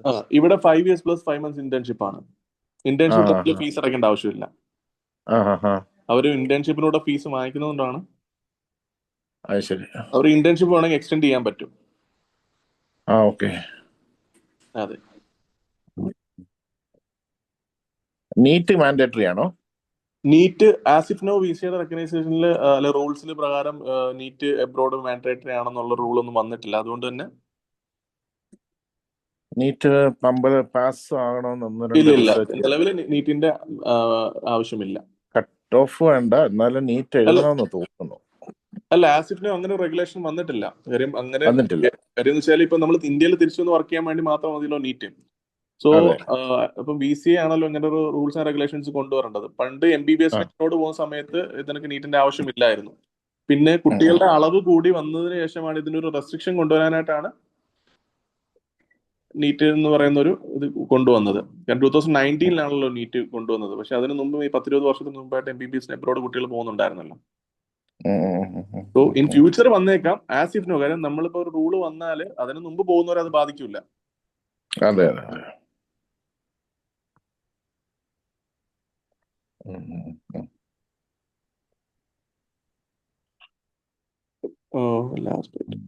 കോണ്ടാക്ട് ചെയ്യേണ്ടത് അഡ്മിഷന് വേണ്ടി കോണ്ടാക്ട് ചെയ്യേണ്ടത് സാറ് എങ്ങനെയാണ് വെബിനാറിന്റെ കാര്യങ്ങൾ അറിഞ്ഞത്? വെബിനാർ ഉണ്ടെന്ന് ത്രൂ ഓൺലൈൻ വാട്സ്ആപ്പ്. ഓക്കെ. ഓഫീസിൽ കണക്ട് ചെയ്തിട്ടുണ്ടായിരുന്നോ? അതെ. ഓക്കെ, ആ നമ്പറിൽ തന്നെ കോണ്ടാക്ട് ചെയ്തിരുന്നാൽ മതി. ഓഫീസ് എവിടെയാ? ലൊക്കേഷൻ ട്രിവാൻഡ്രം നാട്ടിലെവിടെയാ? നമുക്ക് കൊല്ലം ഓഫീസ് ഉണ്ട്, കാലിക്കറ്റ് ഉണ്ട്, UAE ഉണ്ടോ? അതെ. ഓക്കെ. നമുക്ക് വേറൊരു പേരന്റ് ഡൗട്ട് ചോദിക്കുന്നത്, ഇതിന്റെ BCA കൗൺസിലിംഗ് വരെ നിങ്ങൾ വെയിറ്റ് ചെയ്യുന്നുണ്ട്. BCA കൗൺസിലിംഗ് വരെ നിങ്ങൾ വെയിറ്റ് ചെയ്യുന്നുണ്ടെങ്കിൽ ഇതിന്റെ ലാസ്റ്റ് ടൈം എന്ന് വെച്ചാൽ സെപ്റ്റംബർ ആ ഒരു ടൈമാണ്. ഓഗസ്റ്റ് ലാസ്റ്റ് ആണ് നമുക്ക് ആപ്ലിക്കേഷൻ ചെയ്യേണ്ട ലാസ്റ്റ് ടൈം. അതിനുശേഷം നമുക്ക് അപ്ലൈ. അതിനു മുമ്പ് സീറ്റ് ഫില്ല് ആവുകയാണെന്നുണ്ടെങ്കിൽ സീറ്റ് ഫില്ല് ആകും. അതുവരെ സീറ്റ് വേക്കന്റ് ഉണ്ടെങ്കിൽ നിങ്ങൾക്ക് അഡ്മിഷൻസ് എടുക്കാം. വേറെ എന്തെങ്കിലും ഡൗട്ട്സ് പേരൻസിന് ഉണ്ടെങ്കിൽ ചോദിക്കാം.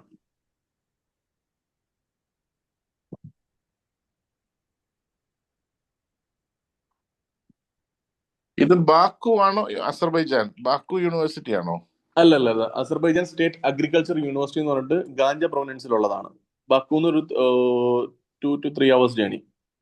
ട്രെയിൻ അവൈലബിൾ ആണ്, ബസ് അവൈലബിൾ ആണ്, ലോക്കൽ എയർപോർട്ട് അവൈലബിൾ ആണ്. Azerbaijan state university, state agriculture university. വളരെ വിശദമായിട്ട് വെബ്സൈറ്റിൽ വളരെ ഇൻഡെപ്ത് ആയിട്ട് അവരുടെ അപ്രൂവൽസും കാര്യങ്ങളും ഒക്കെ വളരെ ഡീറ്റെയിൽഡ് ആയിട്ട് കൊടുത്തിട്ടുണ്ട് സാർ. ജസ്റ്റ് ഒന്ന് വെബ്സൈറ്റ് നോക്കിയാൽ മതി. ഓക്കെ.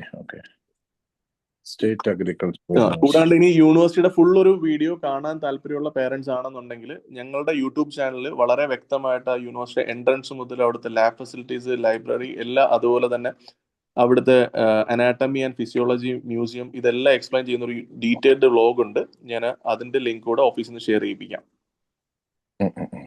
കാര്യം എന്ന് വെച്ചാൽ ഇപ്പോൾ നമ്മൾ പല യൂണിവേഴ്സിറ്റികൾ കണ്ടിട്ടുണ്ടെന്നുണ്ടെങ്കിൽ ഏറ്റവും വലിയ അനാട്ടമി ആൻഡ് ഫിസിയോളജി മ്യൂസിയം ഉള്ളത് ഈ ഒരു യൂണിവേഴ്സിറ്റിയിലാണ്. 100 വർഷത്തിന് മേളിൽ പഴക്കമുള്ള സിംഹത്തിന്റെയും അതിന്റെയൊക്കെ സ്പെസിമെൻസും കാര്യങ്ങളും എല്ലാം അവൈലബിൾ ആയിട്ടുള്ള ഒരു യൂണിവേഴ്സിറ്റിയാണ്.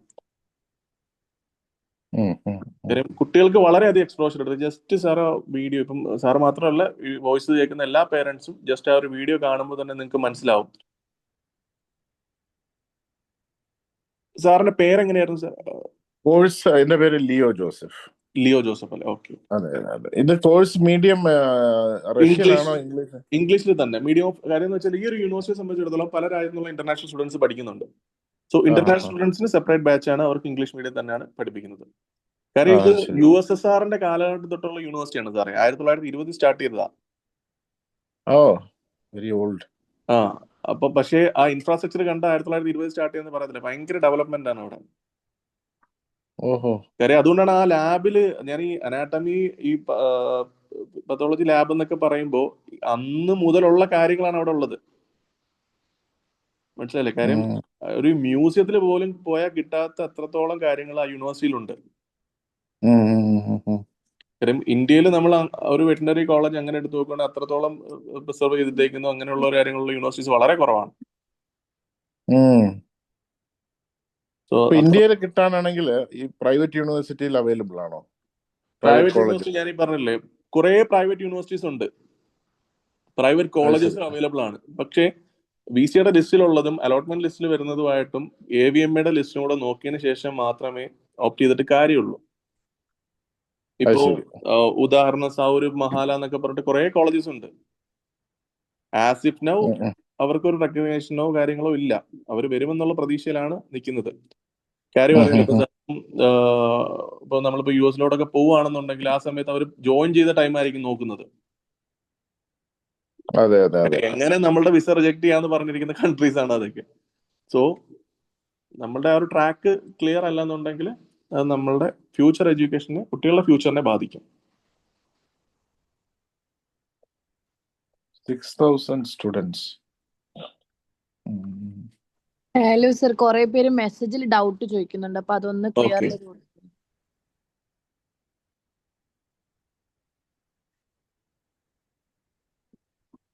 സെന്റ് പീറ്റേഴ്സ്ബർഗ് യൂണിവേഴ്സിറ്റി നല്ലതാണ്.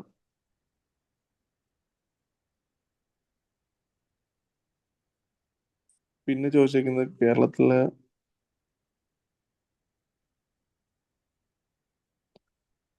നമ്മൾ വെറ്റിനറി ഇന്ത്യയിൽ അഡ്മിഷൻസ് ജസ്റ്റ് അസിസ്റ്റൻസ് മാത്രമേ നൽകുന്നുള്ളൂ. നമ്മൾക്ക് അറിയാവുന്ന ഇൻഫർമേഷൻസ് നിങ്ങളെ ഹെൽപ്പ് ചെയ്യുന്നത് മാത്രമേ ഉള്ളൂ. നമ്മൾക്ക് ഒരാൾക്കും ഇപ്പോൾ ഞങ്ങൾ ഈ പറഞ്ഞ പോലെ ഈ പ്രൈവറ്റ് കോളേജസിൽ എടുക്കാൻ പറ്റുന്ന കുറേ കോളേജസ് ഉണ്ട്. ആ ലിസ്റ്റ് ഓഫ് കോളേജസ് ഞങ്ങൾ ചെയ്യാറില്ല. ഈ പറഞ്ഞ ഈ 3 പ്രൈവറ്റ് കോളേജസിൽ നമുക്ക് അതിനുള്ള അസിസ്റ്റൻസ് ചെയ്തു തരാം. കാരണം എന്ന് വെച്ചാൽ ഓൾമോസ്റ്റ് 300 സീറ്റ്സേ ഉള്ളൂ. കാര്യം എല്ലാവർക്കും മനസ്സിലാക്കാൻ പറ്റുന്ന കാര്യമാണ്, ഇന്ത്യയിൽ ഈ ഒരു 500 സീറ്റ് പ്രൈവറ്റ് യൂണിവേഴ്സിറ്റിയിൽ ഇതിനെപ്പറ്റി അറിയാവുന്ന കുറേ ആൾക്കാർ ഓൾ ഓവർ ഇന്ത്യ ഉണ്ട്. സോ അവർ ഫസ്റ്റ് പ്രയോറിറ്റി ഈ 5 പ്രൈവറ്റ് കോളേജിനെ കൊടുക്കാറുള്ളൂ. അതുകൊണ്ട് തന്നെ അവിടുത്തെ ഡൊണേഷൻ വളരെ ഹ്യൂജ് ആണ്. ഓൾമോസ്റ്റ് ഒരു 30 lakh ഡൊണേഷൻ വരുന്ന ക്യാമ്പസിലാണ് ഞാൻ ഈ പറഞ്ഞ 5 കോളേജസ് എന്ന് പറയുന്നത്.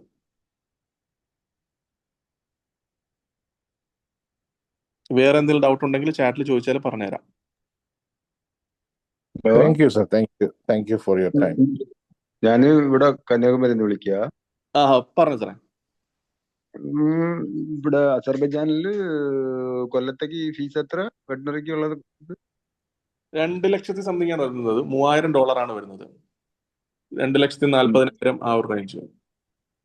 ഒരു കൊല്ലത്തേക്ക് സെമസ്റ്റർ വൈസ് അടയ്ക്കാം. പിന്നെ കുട്ടി അവിടെ ചെന്ന് അതുപോലെ ഇപ്പൊ അവരൊരു 90% അബോവ് സ്കോർ, അവരുടെ ഒരു മാർക്ക് ക്രൈറ്റീരിയ ഉണ്ട്. ആ ക്രൈറ്റീരിയ സ്കോർ ചെയ്യണമെന്നുണ്ടെങ്കിൽ 50,000 രൂപയ്ക്ക് അടുത്ത് ഇയർലി കുറയും. അങ്ങനെ. പിന്നെ നിങ്ങൾ ചെയ്യുന്നത് ഇപ്പൊ മാൾട്ടോയോ അസർബൈജാൻ, വേറെ ഏത് രാജ്യം? റഷ്യ. മാൾട്ടോയിൽ എങ്ങനെ ഫീസ്? മോൾഡോവയില് ഫീസും ഏകദേശം ഈ ഒരു റേഞ്ച് ആണ് വരുന്നത്. പക്ഷെ ആസിഫ് നോ മോൾഡോവയ്ക്ക് AVMAയുടെ അപ്രൂവൽ ഇല്ല. മനസ്സിലായില്ലേ? മോൾഡോവയിലും ഏകദേശം ഈ ഒരു ഫീസ് ഇതിനെക്കാട്ടിലും ഒരു 30,000 ഡിഫറൻസേ ഉള്ളൂ.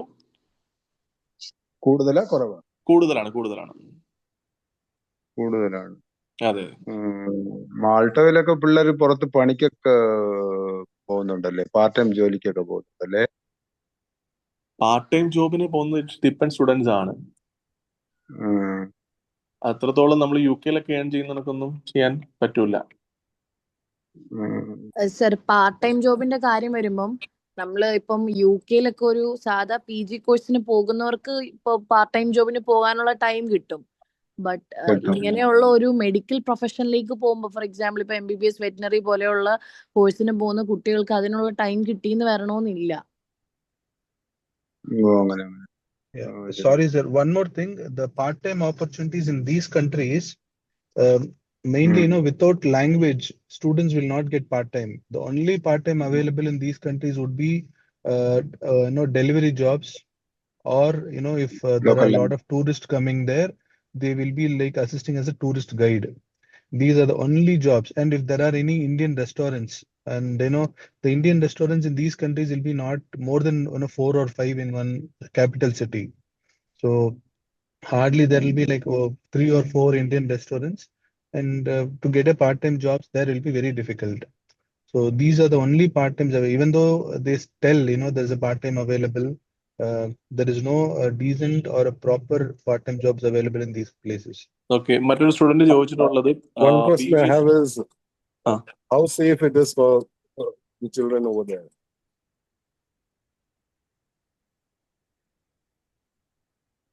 Rakesh bro, please reply. Yeah. So with regards to the safety of the students, in Azerbaijan, we already have 640 plus Indian students who are doing their medical courses. So far, students are not faced any single difficulty in this country, and they are very in a safest zone. And Azerbaijan is considered to be one of the 16th safest country across the globe. And for women children, basically, they give more privilege to the women's, next to like New Zealand, British and all. They give more privilege to the women's, because the first lady, they have got a very privilege. ഒരു student ചോദിച്ചത് തിരിച്ച് ഇന്ത്യയിൽ Ratio, വന്ന് the number of female children here are like 60 to 60% out of 100. So safety wise, it's you need not worry at all.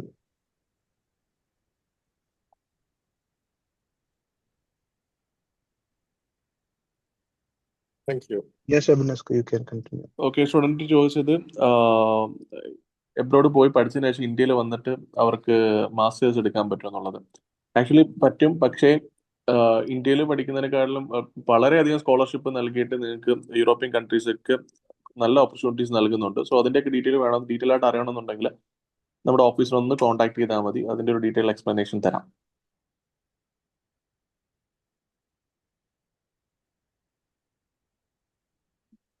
ഇനി ആർക്കെങ്കിലും എന്തെങ്കിലും doubts ഉണ്ടെങ്കിൽ And further studies and opportunities എന്ത് മാത്രമുണ്ട്? ഫർദർ സ്റ്റഡീസ് ഞാൻ ഇതിൽ അധികം ഫർദർ സ്റ്റഡീസിന്റെ ആവശ്യമില്ല എങ്കിലും ഫർദർ സ്റ്റഡീസ് ആവശ്യമുണ്ടോന്ന് വെച്ചാൽ അതിനും ഓപ്പർച്യൂണിറ്റി ഞാൻ ആദ്യമേ എക്സ്പ്ലെയിൻ ചെയ്ത് തന്നായിരുന്നല്ലോ സ്ലൈഡിൽ.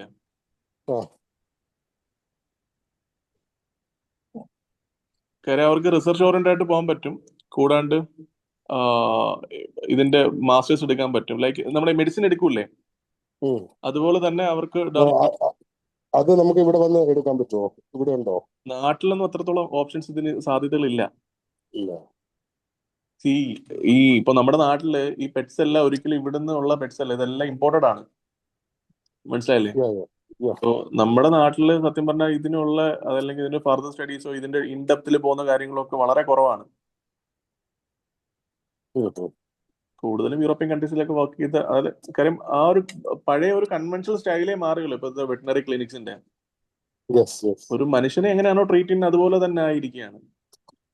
ഒരു 10 വർഷത്തിന് മുമ്പ് വരെ വെറ്റിനറി ഡോക്ടേഴ്സ് എന്ന് കേൾക്കുമ്പോൾ ഞാൻ ആദ്യം കാണിച്ച ആ ഒരു പിക്ചറിന്റെ കൺസെപ്റ്റ് ആയിരുന്നു പലർക്കും. ഇപ്പോൾ സത്യം പറഞ്ഞ ഒരു 50% ആൾക്കാർക്ക് മാറിയത്. കാര്യം ഈ പഠിച്ചിറങ്ങുന്ന കുട്ടികളുടെ നമ്പേഴ്സും വളരെ കുറവാണ്. സോ ക്ലിനിക്കുകളുടെ സാധ്യത വളരെ കൂടുതലാണ്.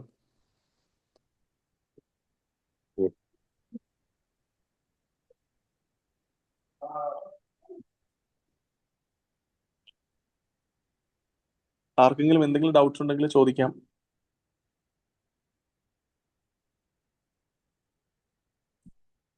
സോ നമുക്കെങ്കിലും സെഷൻ വൈൻഡപ്പ് ചെയ്യാം. ഡൗട്ട്സ് ആർക്കും ഒരു കുട്ടി മെസ്സേജിൽ ചോദിച്ചിരുന്നു എത്രയാണ് കട്ട് ഓഫ് വരുന്ന കേരളത്തിൽ നമ്മൾ ഗവൺമെന്റ് സീറ്റ് കിട്ടാനായിട്ടെന്ന്. കഴിഞ്ഞ വർഷം അതായത് 2024 കട്ട് ഓഫ് വന്നത് 635 ആണ് കേട്ടോ കട്ട് ഓഫ് വന്നിരുന്നത്. Hello 635 mark. പറഞ്ഞു സാറേ. ഹലോ ഹലോ പറഞ്ഞോ സാർ. ഇത് നമ്മള് ഇപ്പൊ പുറത്ത് പഠിക്കുന്നില്ലേ കുട്ടികള്, ഇവിടെ ആ. ഇന്ത്യയിൽ നമ്മളെ നാട്ടിൽ വന്നിട്ട് ജോലി ചെയ്യാനായിട്ട് നമ്മളെ ഗവൺമെന്റിൽ പതിക്കണമെങ്കിൽ അത് അതിനുള്ള ഇത് നമ്മളെ എംബസി എന്ന് പറയുന്നത് നമ്മളെ ഗവൺമെന്റ് ഈ അതിന്റെ ഈ സർട്ടിഫിക്കറ്റിനെ അംഗീകരിക്കുന്നുണ്ടോ? ഉണ്ട് ഉണ്ട് ഉണ്ട്. ഓ അതിന് അങ്ങനെ ഇത് വി ഇപ്പൊ സി നമ്മള് യൂണിവേഴ്സിറ്റിക്ക് അയച്ചിരിക്കുന്ന ലെറ്റർ ഉണ്ട്. ഓ ശരി ശരി ശരി. ഇപ്പൊ നിലവിൽ നമ്മള് എക്സാം കാര്യങ്ങളൊന്നുമില്ല. ഓ അങ്ങനെ ഒന്നുമില്ല. ഇപ്പൊ MBBS പിള്ളേർ പഠിക്കുന്നുണ്ട്, അവർക്ക് ഇവിടെ FMG എന്ന് പറയുന്ന ഒരു ഇപ്പൊ സംഭവം ഉണ്ടല്ലോ. നിലവിൽ വി സി എക്സാംസ് ഒന്നും കണ്ടക്ട് ചെയ്തിട്ടില്ല. കാര്യം അങ്ങനെ അധികം ആൾക്കാർ ഇപ്പൊ വെറ്റിനറിക്ക് പുറത്തോട്ട് പോകുന്നില്ലല്ലോ. 1-2 ഓപ്ഷൻസ് അല്ലേ ഉള്ളൂ നിലവിൽ. അതായത് ഫുള്ളി ഇതായിട്ടുള്ള 1-2 ഓപ്ഷൻസേ ഉള്ളൂ. ഇപ്പൊ നമ്മള് അവിടെ പഠിക്കുകയാണെങ്കിലും ഒരു കുഴപ്പമില്ല. ഇവിടെ വന്ന് നമ്മള് ഇവിടെ ഗവൺമെന്റ് ജോലിക്ക് നമ്മൾ അപ്ലൈ ചെയ്യാനായിട്ടുള്ള എല്ലാ ഓപ്ഷനും ഇതിലും ഉണ്ട് അല്ലേ? അതെ. വേറെ ഒന്നും കുഴപ്പമൊന്നുമില്ല. ശരി ശരി ശരി സാർ. ഓക്കെ. അപ്പോ പിന്നെ ഒരു സ്റ്റുഡന്റ് ചോദിച്ചിട്ടുണ്ട് സെയിന്റ് പീറ്റേഴ്സ്ബർഗിന്റെ പ്രൊസീജിയർ എന്താണെന്ന് ചോദിക്കുന്നുണ്ടായിരുന്നു, ആലിയ എന്ന് പറഞ്ഞ കുട്ടിയെ. Okay. Aliya just contact number Deepti കേൾക്കുന്നുണ്ടോ? ഈ ആലിയ ഉണ്ട് സാറേ, ഞാൻ കോണ്ടാക്ട് ചെയ്തിട്ടുള്ള കുട്ടിയാണ് ഓക്കെ ഓക്കെ. വാട്സാപ്പില്. റോഹിൻ എന്ന് പറയുന്ന കോണ്ടാക്ട്. അത് പേര് എനിക്ക് കറക്റ്റ് ആയിട്ട് അറിയില്ല. ഞാൻ കോണ്ടാക്ട് ചെയ്ത് റോഹിൻ എസ് എന്ന് പറഞ്ഞ് ജോയിൻ ചെയ്ത ഡൗട്ട് ചോദിച്ച ആളുടെ നെയിം റോഹിൻ തന്നെയാണ്. ഹലോ സാർ, ആൽജോ റോബിൻ ആണ്. നമ്മൾ കന്യാകുമാരിയാണ്. ആൽജോ റോബിൻ, കന്യാകുമാരി. ദീപ്തി കണക്ട് ചെയ്തതാണോ ആൽജോ റോബിനെ? അല്ല സാറേ, അല്ല. ഓക്കെ.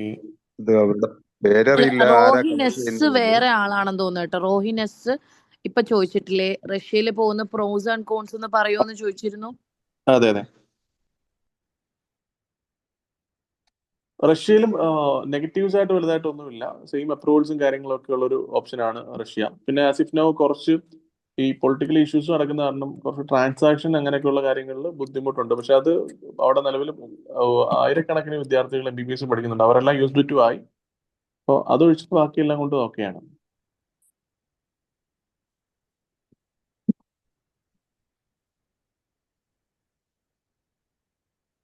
ഓക്കെ. അപ്പൊ നമുക്ക് സെഷൻ വൈൻഡപ്പ് ചെയ്യാം. അപ്പോൾ ഒരു എല്ലാവർക്കും ഡൗട്ട്സും കാര്യങ്ങളും ക്ലിയർ ആയെന്ന് വിശ്വസിക്കുന്നു. കുറെ കാര്യങ്ങൾ നിങ്ങൾക്ക് മനസ്സിലാക്കാൻ പറ്റിയെന്ന് വിശ്വസിക്കുന്നു.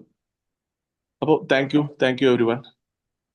ഇനി എന്തെങ്കിലും ഡൗട്ട്സോ കാര്യങ്ങളോ ഉണ്ടെങ്കിൽ നിങ്ങൾക്ക് ഞാൻ ചാറ്റിൽ ഓഫീസിലെ കോൺടാക്ട് നമ്പർ അല്ലെങ്കിൽ നിങ്ങളിപ്പോൾ കണക്ട് ചെയ്തേക്കുന്നത് പല ഓഫീസുകളിൽ നിന്നായിരിക്കാം. അപ്പോൾ നിങ്ങളെ കണക്ട് ചെയ്ത ആളുടെ അടുത്ത് ഡൗട്ട്സ് ചോദിച്ചാൽ കൂടുതലും കാര്യങ്ങൾ പറഞ്ഞു തരുന്നതായിരിക്കും. പിന്നെ അതിനുശേഷം ഒരു 1-to-1 കൗൺസിലിംഗ് സെഷനിലേക്ക് താല്പര്യം ഉണ്ടെങ്കിൽ നിങ്ങൾക്ക് കണക്ട് ചെയ്യാം.